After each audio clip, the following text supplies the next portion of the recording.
Bonsoir les amis et bienvenue dans ce débrief de la victoire de l'Olympique lyonnais 4-2 sur le terrain de Brest.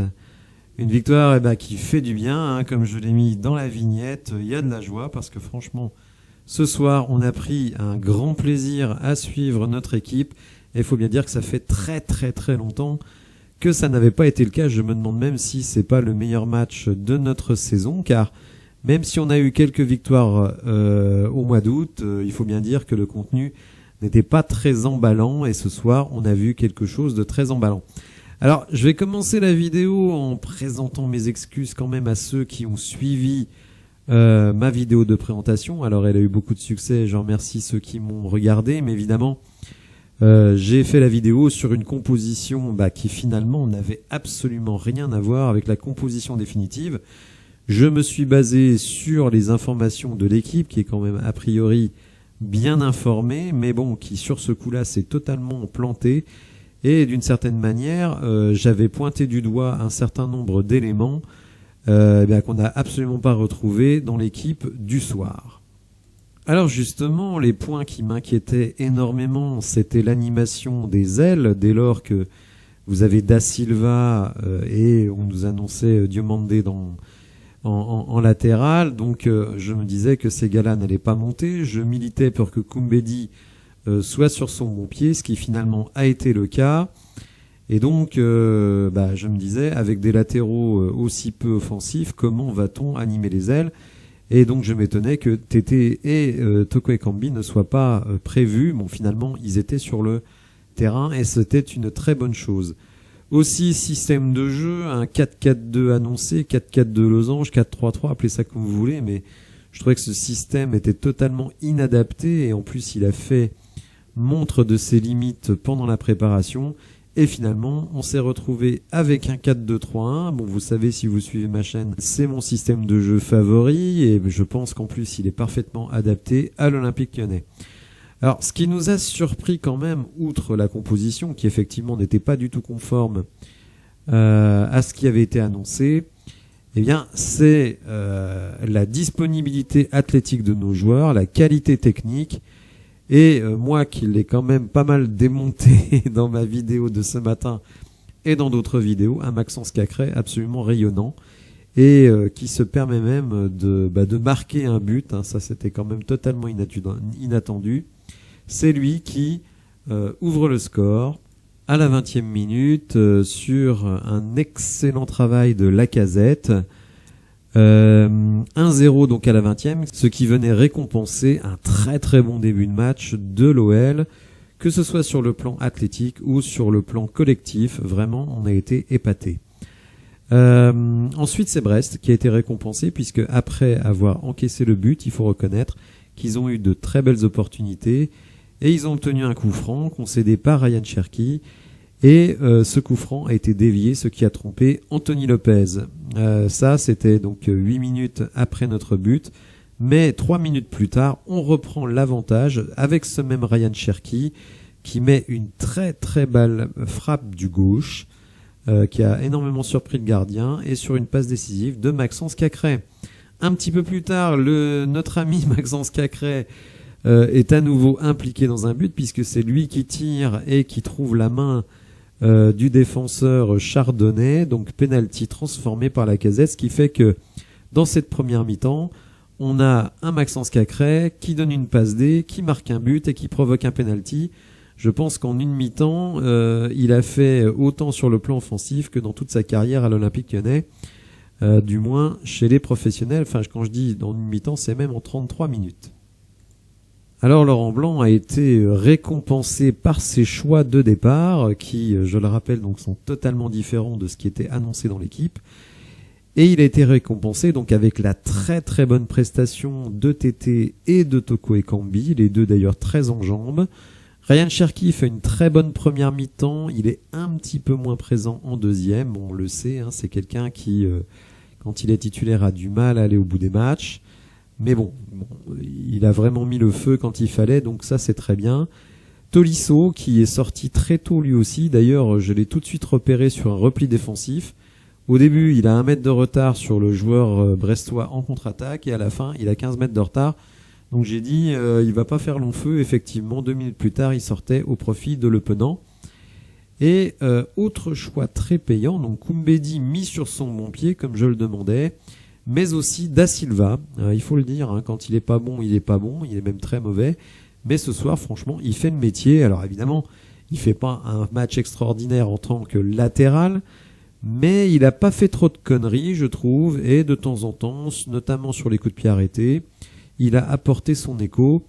Donc vraiment, un 4-2-3-1 qui m'a beaucoup plu. Et on peut se dire que si on a un Tagliafico, alors ce sera pas pour le prochain match, mais sans doute au mois de janvier. Si vous avez un Tagliafico à la place de Da Silva, franchement, ça devient assez intéressant.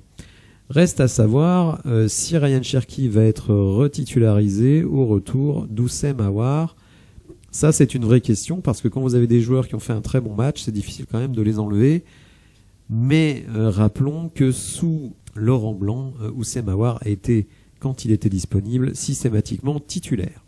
Ainsi, on vire à la mi-temps avec un avantage de 3-1. Je me demande depuis quand l'OL, on aura peut-être la stat demain, mais depuis quand l'OL a marqué 3 buts à l'extérieur en une mi-temps, je pense que ça remonte à très très loin. Et finalement, la deuxième mi-temps, on la reprend là aussi pied au plancher. Matheus Tété va profiter dès la 49e minute d'un très bon travail et d'un très bon centre de Karl Toko Ekambi. Karl Toko Ekambi qui a fait un match exceptionnel. Vous savez, je ne mets pas de notes aux joueurs, mais franchement, Karl Toko Ekambi, il a été topissime. Mais contrairement à d'autres, lui, ça a été vraiment sur la longueur du match. Il est dans une forme athlétique absolument incroyable, alors que pourtant, lui, il revient de la Coupe du Monde. Mais je l'ai trouvé vraiment hyper affûté, hyper présent, faisant très très peu d'erreurs. Enfin vraiment, il y a beaucoup de joueurs qu'on n'a pas reconnus aujourd'hui. Laurent Blanc a martelé que ce qu'il faut, c'est être prêt donc le 28, donc aujourd'hui. Et pour le coup, on est bien obligé de constater qu'on était prêt. Alors évidemment, ombre au tableau en deuxième mi-temps, c'est que il faut reconnaître qu'après l'heure de jeu, on a été quand même un peu moins bon, un peu moins présent. Là aussi, Brest est récompensé avec un but de Mounier de la tête. De toute façon, Mounier, à chaque fois, il nous met un but de la tête, donc il ne faut pas chercher. Et on aura quand même une ou deux occasions en fin de match, notamment une fois de plus avec Karl Toko Ekambi. Vraiment, d'ailleurs, j'aurais bien aimé Karl marque un but, parce que franchement, il le méritait. Mais bon, voilà, même si, on va dire, la dernière demi-heure n'a pas été aussi convaincante que la première, c'est logique aussi, quand vous menez 4-1, d'avoir un certain relâchement. Mais en tout cas, on a vu du foot. On a vu du foot en regardant l'Olympique Lyonnais. Et très sincèrement, ça faisait longtemps qu'on n'en avait pas vu. Alors, mon graphique préféré, l'attaque momentum, je pense, vient confirmer exactement ce que je vous ai dit, c'est-à-dire une première mi-temps à sens unique avec un relâchement après le but, notamment. Donc vous voyez, c'est là que Brest égalise, et ensuite on enquille 2 autres buts, on redémarre très fort, et après quand même un passage à vide, et là Brest est récompensé de ses attaques. La fin de match, on va dire, est un peu neutre pour les deux équipes, même si on a 2-3 bonnes occasions, et donc ça c'est quand même une belle prestation de la part de notre OL. Vous allez voir que les expected goals viennent confirmer notre domination, puisque nous avons 3,02 XG contre 1,42, 57% de possession. Alors il faut dire qu'en première mi-temps, on était à 64-36, et en deuxième, ça s'est vraiment équilibré, et vous voyez quand même 12 tirs, alors pas tous très dangereux, faut quand même le reconnaître, 12 tirs de Brest, mais sur l'ensemble du match, je pense vraiment que la victoire de l'OL ne souffre d'absolument aucune contestation. Vous le voyez, sur l'ensemble du match, 17 tirs de chaque côté, mais 10 cadrés pour nous, ce qui est vraiment très très bien pour un match à l'extérieur. Et donc vraiment une prestation très très bonne de notre Olympique Lyonnais. Vous voyez la qualité de nos passes, 86% de passes réussies, ce qui est vraiment très très bon là aussi. Bon, on a été un petit peu dominé dans les duels, notamment les duels aériens. C'est vrai qu'on avait une équipe quand même de petite taille, notamment sur le milieu de terrain et les joueurs offensifs, donc ça peut expliquer ce déficit. Mais par contre, au sol, 15 interceptions, c'est énorme, et ces interceptions ont donné des contre-attaques très dangereuses pour nous. Alors oui, c'était Brest, donc Brest qui est une équipe quand même du bas de tableau et qui avec cette défaite rentre dans la zone rouge. Vous savez que cette année il va y avoir 4 descentes, donc c'est très très tendu pour beaucoup d'équipes. Vous voyez, c'est extrêmement serré. Enfin, je veux dire, même Reims qui est 11e finalement n'a que 4 points d'avance sur Brest. C'est une victoire et un nul d'écart, donc c'est vraiment très très peu. Et nous, vu les résultats du jour, donc notamment victoire de Lille, victoire de Monaco, eh bien, on n'avait pas le choix. Il fallait absolument gagner. Et donc ça a été fait. En plus, on a un petit peu soigné la différence de but. Et avec 4 points d'avance sur Nice, nous resterons, quoi qu'il arrive, demain, 8e de Ligue 1. Bon, évidemment, c'est pas ce qu'on espère voir, mais en tout cas, ce qu'on a vu aujourd'hui est prometteur. Face à une équipe qui joue bloc bas, on a vu une équipe vraiment transformée, je trouve, sur le plan athlétique et aussi sur le plan collectif. Donc quand des joueurs majeurs vont revenir dans l'effectif, et notamment Tagliafico, peut-être Malo Gusto, même si je n'ai pas réussi à savoir quelle était sa blessure exacte. Alors on va écouter en direct l'interview de Laurent Blanc, donc juste après le match. J'espère que le son sera audible. Le match de votre équipe. Il y a du mieux. Ah, c'est pas encore ça? Il y a du mieux. Je pense que on a fait une grosse préparation athlétique et physique. Je pense qu'on est en train un petit peu de la digérer, mais de la surmonter surtout. Donc les joueurs sont de mieux en mieux dans ce domaine-là. Dans l'utilisation du ballon ce soir, oui, je peux être satisfait parce qu'il y a eu des choses très intéressantes avec des joueurs offensifs, beaucoup de joueurs offensifs. Voilà, donc tout n'est pas gommé, toutes les lacunes ne sont pas gommées, mais voilà, on s'était bien préparé pour ce match-là. On a eu, comme vous le savez, des galères sur les matchs amicaux et mon discours avait été toujours le même. Le plus important, c'est de gagner le match de 28. C'est ce qu'on a fait, donc bravo aux joueurs. Soyons réalistes, soyons surtout sérieux pour récupérer parce que dès le premier, on a un match important contre Clermont. De toute façon, tous les matchs sont importants.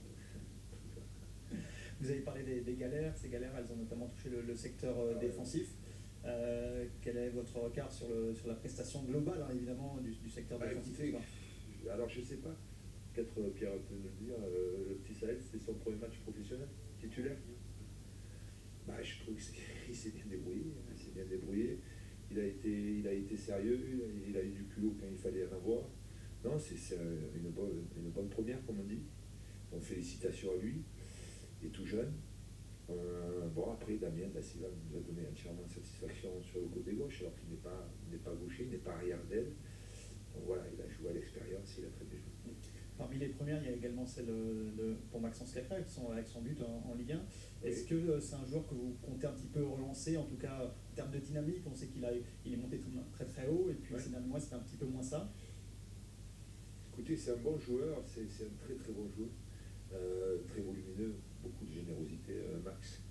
Donc là aussi, c'est bien pour lui d'avoir marqué, parce que souvent il fait un travail obscur, mais techniquement, il peut faire beaucoup mieux, et je pense que lui, comme tous les autres, doivent être satisfaits du match de ce soir, mais être conscient qu'on doit travailler plus pour faire mieux. Si on parle de ce genre de joueurs qui ont beaucoup de potentiel technique et qui peuvent peut-être encore faire mieux, on peut peut-être mettre parler, oui. De Cherki. Exactement. Écoutez, il faut lui donner du temps de jeu, il faut être indulgent, mais aussi très sévère et exigeant avec lui, parce qu'il a beaucoup de talent. Donc voilà, mais surtout il faut qu'il mette au service son talent, justement, au service de l'équipe. Et ce soir, il a fait un très bon match. Donc je suis content, mais c'est un travail de longue haleine avec Ryan. Vous avez une idée de son positionnement le plus intéressant, le plus opportun pour l'équipe? Il peut jouer de partout, il peut jouer sur les côtés. Moi, je pense que dans le cœur du jeu, peut-être là où il peut s'exprimer le plus.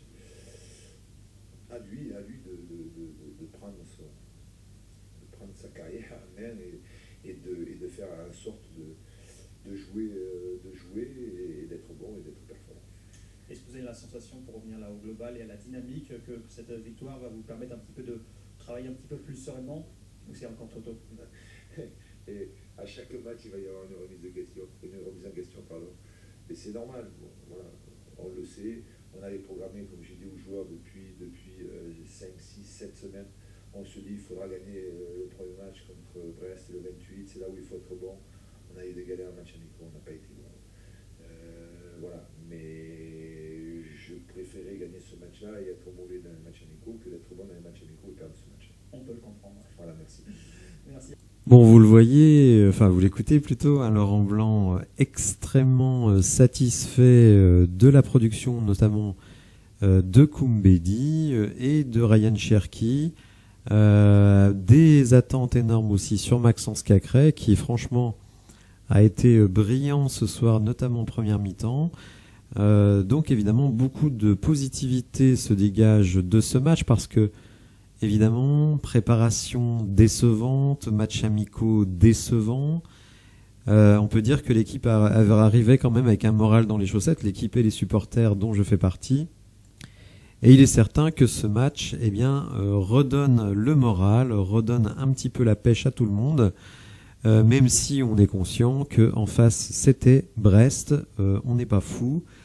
Mais il faut dire que depuis le début de la saison, même dans des matchs comme celui de Brest, on était nul à chier. Donc, faut pas bouder notre plaisir ce soir et se dire que peut-être la lumière est au bout du tunnel. Alors avant de se quitter, on va regarder un petit peu donc les prochaines échéances pour nous. Et ça arrive très vite, hein, donc le 1er janvier, réception de Clermont. Clermont qui s'est incliné ce soir 2-0 face à Lille et qui avait perdu face à Lens. Évidemment à domicile, eh bien là aussi, il faudra être capable d'enchaîner. On verra qui sera présent. Et comme je l'ai dit, est-ce qu'Oussem Aouar va retrouver sa place? Bon, déjà, est-ce qu'il sera disponible? Ça, c'est une autre chose. Mais bon, en tout cas, voilà, il y a des joueurs vraiment qui ont marqué des points et c'était très important pour eux parce que ils ont eu une opportunité de jouer, ils ont été titulaires, ils ont eu du temps de jeu et franchement, certains d'entre eux ont vraiment marqué énormément de points. Si on veut les détailler, évidemment, Karl Toko Ekambi qui a été brillantissime dans son aile gauche. Tété également, en tout cas efficace. En plus, je l'ai vu faire des replis défensifs qui m'ont vraiment beaucoup plu. Le jeune Koumbedi qui va pouvoir sans doute enchaîner puisque Malo Gusto est sans doute arrêté pour encore quelques semaines. Bon, on ne retrouvera pas Damien da Silva si Enrique revient ou évidemment quand Tagliafico sera de retour. Je ne pense pas que ce sera pour dimanche. Il doit revenir à Lyon dimanche, mais je ne pense pas qu'il va jouer. Maxence Cacré, évidemment, a conforté sa position. Corentin Tolisso est sorti bientôt. J'aurais bien aimé que le journaliste qui a interviewé Laurent Blanc pose la question sur Tolisso. Il sort quand même avant la 60e minute, Tolisso, ce qui est quand même pas normal. Je ne vais pas jouer l'épice froid. On a pris son pied ce soir et franchement, ça n'est pas arrivé depuis très très très longtemps avec l'Olympique Lyonnais. Alors n'hésitez pas à me dire dans les commentaires ce que vous avez pensé de ce match. Est-ce que ça vous redonne la banane ? Si vous avez aimé la vidéo, n'hésitez pas à la liker, à vous abonner à la chaîne. Vous savez que c'est très très important. Un petit clic et vous êtes débarrassé. Et je vous dis à bientôt pour de nouvelles infos. Merci, au revoir.